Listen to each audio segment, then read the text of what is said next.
We're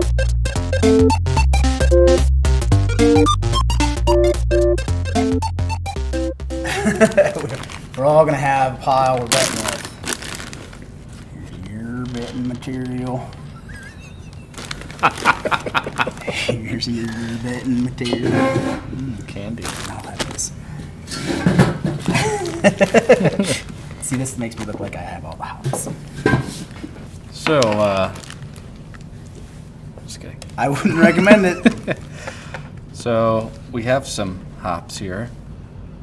Speaking of hops, how do you decide what type of hop goes into a certain style of beer, and how many varieties of hops are there? Too many to name for a number of varieties. How do you decide what style? I think first it depends on the style. There's certain hops that are better suited for different styles of beer. But Yep. Some are more aromatic. There are two major classes, bittering and aroma. And some hops are one, some are the other. Some can serve both purposes. When you add a beer at the beginning of the boil for a brew, you get more bitterness out of it. You add it at the end, you get more aroma. And flavor too at the end. So, for example, a more classic IPA, it's going to have the one that comes across more bitter. It's going to have more in the beginning.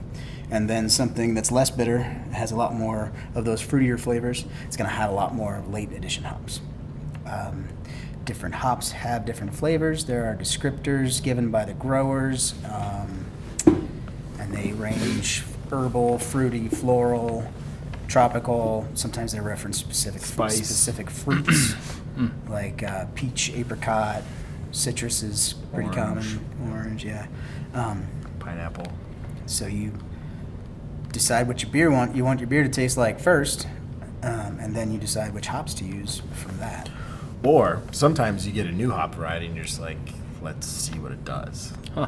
You just brew That's a cool. beer to accentuate that hop. Right. Yep. I've seen them more and more popular. Yeah, if you ever hear of a smash beer, that is single malt and single hop. Smash. Wow.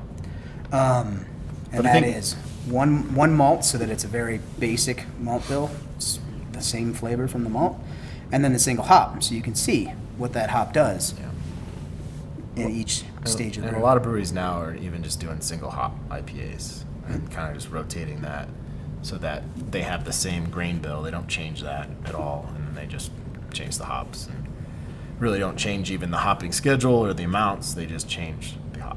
So then they have this framework of knowledge from hop variety to hop variety. So we do something similar with our Pale Ale series. We're doing a series called Save the Pales. In the beginning, Pale Ales are gaining more popularity, which makes me very happy because it's one of my favorite styles. It doesn't have the bitterness of an IPA. It's much more balanced malt and hop.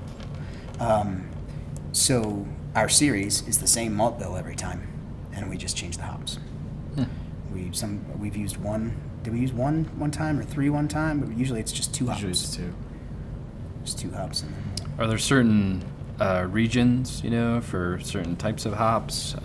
Does that, I would guess, something like that could impact things too? Or? well, yeah, major beer producing areas also are going to be growing hops. Major barley growing areas are going to be growing hops. There are, we get hops from the United States. We get them from Britain. We get some German hops, some Czech hops, some New Zealand hops, some Australian hops. Their hops grow all over the world, and where they're grown and the variety they're grown. You could take for example, there are certain varieties that have German and English and American varieties. So the same variety of hop grown in a different country comes out tasting similar, but not the same. So different regions produce specific flavors. And I think hops have a similarity to grapes, right? So growing Cabernet in California in the Napa Valley where it's super hot, and growing Cabernet in where I'm from in upstate New York, which they do, doesn't get as warm. So the grapes don't produce, the vines don't produce the same type of grape. It's the same You could have transplanted the plant and it comes out differently. And I think that is definitely a case with hops because I've had, and I'll talk about New York State because I just have some knowledge. They have a farm brewery program and they're growing more and more hops to feed their farm breweries because they have to have so much in-state. It's a purchase so much in-state. Sure. They're now growing some Pacific Northwest varieties like Citra and Mosaic and all those, and I don't think they're as good coming out of New York as they are coming out of the Pacific Northwest. That's I have maybe a very little and small sample size to come by, but my first impression is that they just aren't.